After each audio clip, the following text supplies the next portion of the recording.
There are things God restores before He explains. I did not realize that something the Lord restored to me as a teenager was something I had lost as a child. So when I was about the age of 5, I think I was in kindergarten. Can't remember. 5 years old, a long time ago.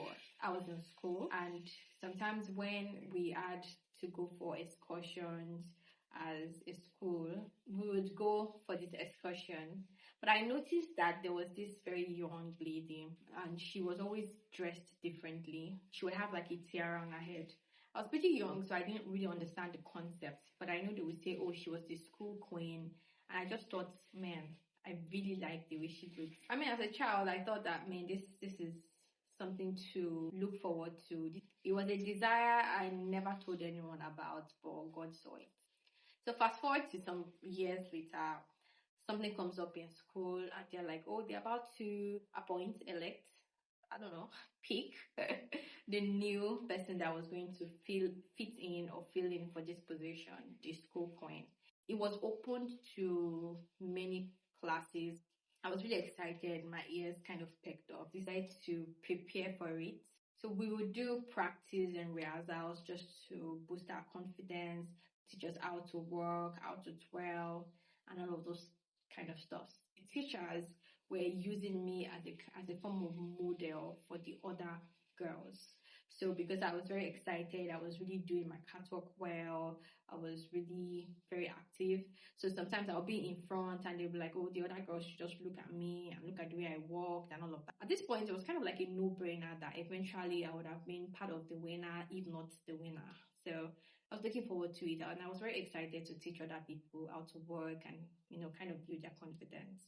So now comes the day for the competition. I remember the day for the competition. This is the school party, and there's a lot of crowd. Parents are here, so this is outside of the rehearsal space now, because now you're performing for an audience.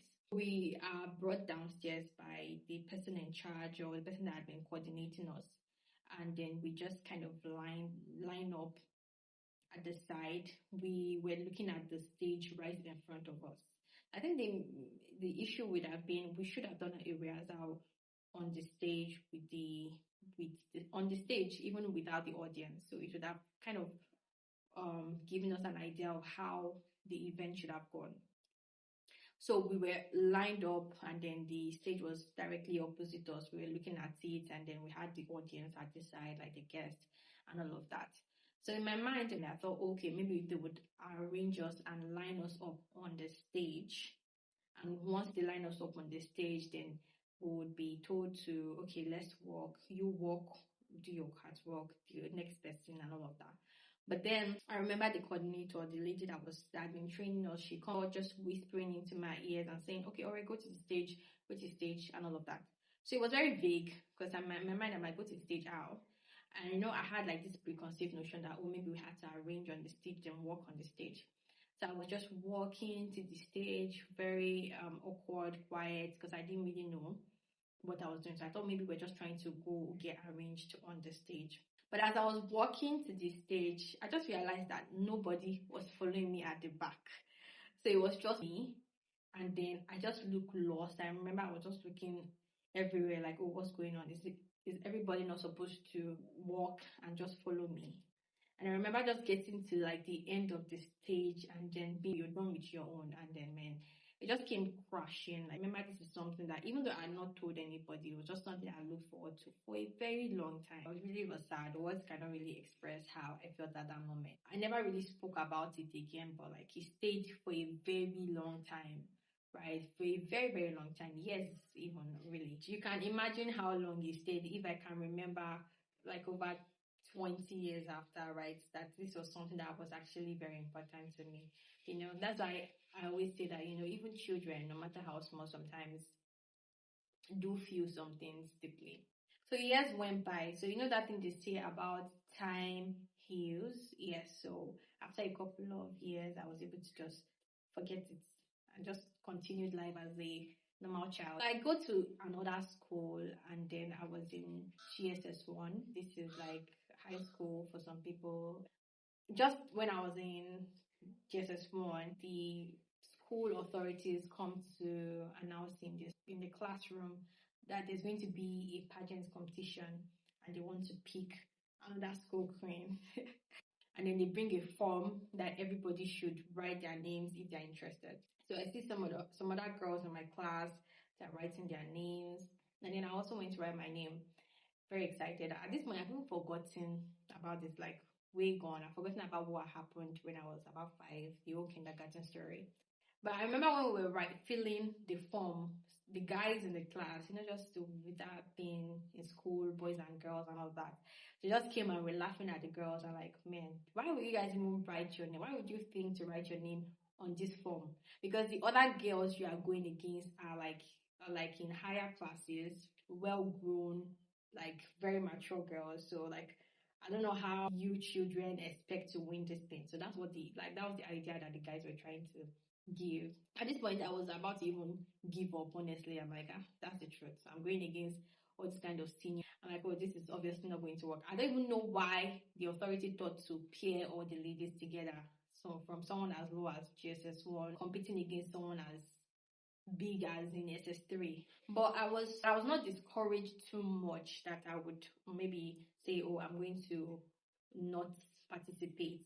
And I think I was also encouraged with the fact that many of my other classmates were in the competition. So like even if I did not win, it was not going to be a big deal because so many other people too were not going to win. So I decided to prepare you, do rehearsals and all of that for the competition. And I was enjoying it. I was actually enjoying this preparation. And I remember the day for the pageant. The pageant came up quite late that day because they had a lot of programs.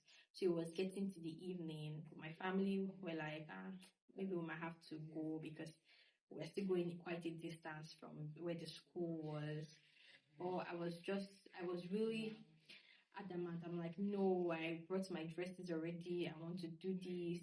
But I've not really prepared for the whole pageant new way because remember, somewhere in the back of my head, I was like, I'm definitely, I can't win against all these other people I'm going up against, just like my seniors and all of that. I didn't push at home to maybe get my hair done and all of that. So I just looked very plain, but my dress was gorgeous, right? So I just took my dress. I'm like, okay, whatever happens, I'm just going to work and just enjoy it. And I went to quickly change to my dress and then came to do my own walk.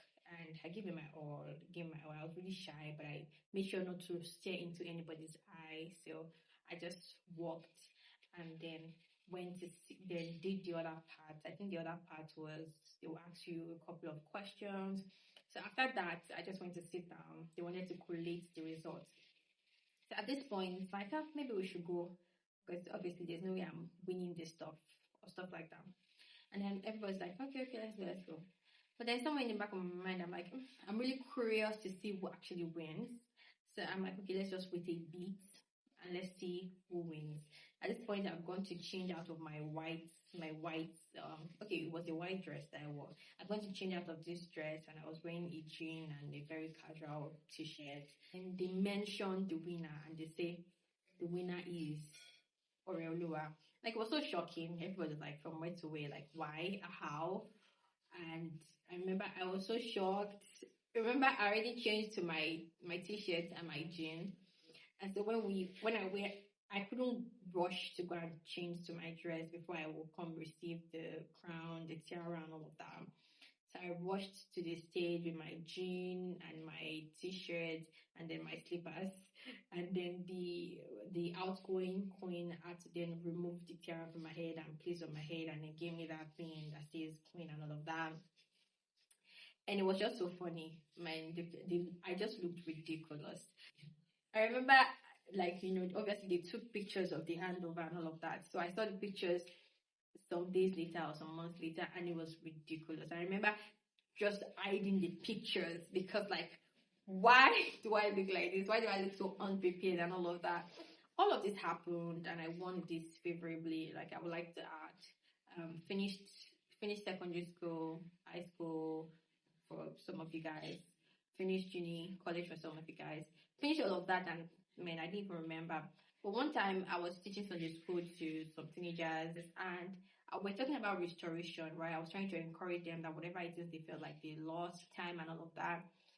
And then the Holy Spirit just reminded me, kind of seasonally, right, that, oh, yeah, it's something I actually once restored to you that you did not even know was the restoration of something you once longed for. And he just poured down the whole narration to me and compared it to pageant and to context.